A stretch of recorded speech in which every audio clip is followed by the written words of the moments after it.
Hi all, welcome to LML vlogs. ఎలా ఉన్నారు అందరూ? ఏం నడుస్తుంది అంటే ఫాగ్ నడుస్తుందని మాత్రం చెప్పకండి. నాకు ఫాగ్ అడ్వర్టైజ్మెంట్ చూసినప్పుడు అల్లరి డౌట్ వస్తుంది.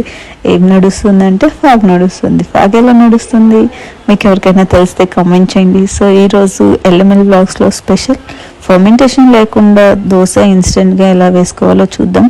నార్మల్ దోశ బ్యాటర్ ప్రిపరేషన్ అందరికీ తెలుసు, అందులో చిన్న చేంజ్.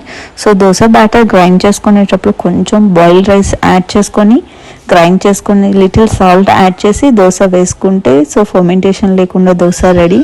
సో ఈ దోశ చాలా స్మూత్ అండ్ టేస్ట్ కూడా చాలా ఫ్రెష్గా ఉంటుంది. మీలో ఎవరైనా ఇలా ట్రై చేశారా? ఆల్రెడీ ట్రై చేసింటే లైక్ చేయండి. అండ్ దోశ అంటే ఎంతమందికి ఇష్టం? సో ఎన్ని వెరైటీస్ ఆఫ్ దోశ ఇప్పటి వరకు తిన్నారో కామెంట్ చేయండి. సో దోశ వెరైటీస్ అందరికీ తెలుసు, బట్ నాకు దోశ వెరైటీస్ అంత ఇష్టం ఉండదు. నార్మల్ దోశనే ఎక్కువ ఇష్టం. సో మీలో ఎంతమందికి ఓన్లీ ప్లెయిన్ దోశ అంటే ఇష్టమో కూడా కామెంట్ చేయండి. So bye, please like, share and subscribe to LML vlogs. Thank you for watching LML vlogs. Stay tune. Bye.